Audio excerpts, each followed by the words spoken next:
they closed off?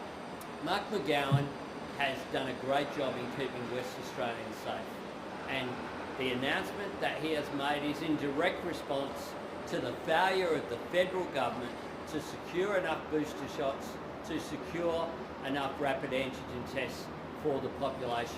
So you The think reason it was why the right call? Mark McGowan has always made the right call based upon health advice, and I support Mark McGowan's decision. It's a difficult decision.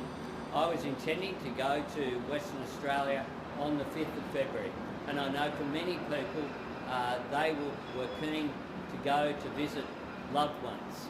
But the first priority of Mark McGowan has been to keep West Australians safe. By getting the right health outcomes, he's got good economic outcomes.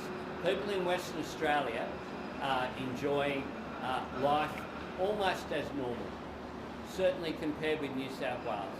They're going to restaurants, they're playing sport, school will go back as scheduled. They're engaged in the normal way of family life. Here in Sydney, people are making their own decisions to restrict their activity because they're anxious.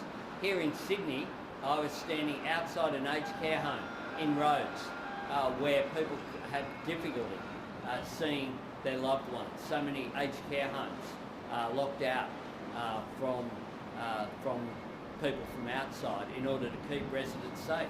Childcare centres are closed. Food is short. The fact is Mark McGowan's responded to the failure of the Morrison government.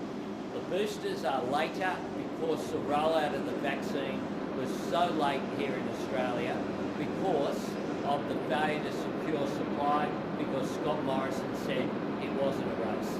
If you believe that Mark McGowan has made the right call, then do you think other states made the wrong call in opening up? Look, I haven't played Scott Morrison's game of criticising state premiers for decisions that they have made during the health crisis. State premiers have made decisions based upon health advice. I note that in Western Australia, Queensland, South Australia and Tasmania, there have been more restrictions for longer than here in New South Wales. But I haven't done what Scott Morrison's done, which is to play partisan politics, criticise some states. Scott Morrison, you'll recall, went to Queensland and said way back in June 2020, Scott Morrison spoke about opening things up to the economy, living with the virus. In January, he went and joked at the cricket about taking wickets with the virus. Well, Travis Head wasn't playing in that test because he had COVID. Australia wasn't taking wickets with the crisis, with the COVID. Australia did well in the cricket, but it wasn't because of COVID. And I think that Scott Morrison joking about it was pretty offensive to those people who are really doing it tough, who've lost loved ones or who have suffered as a result of catching COVID in their hundreds of thousands.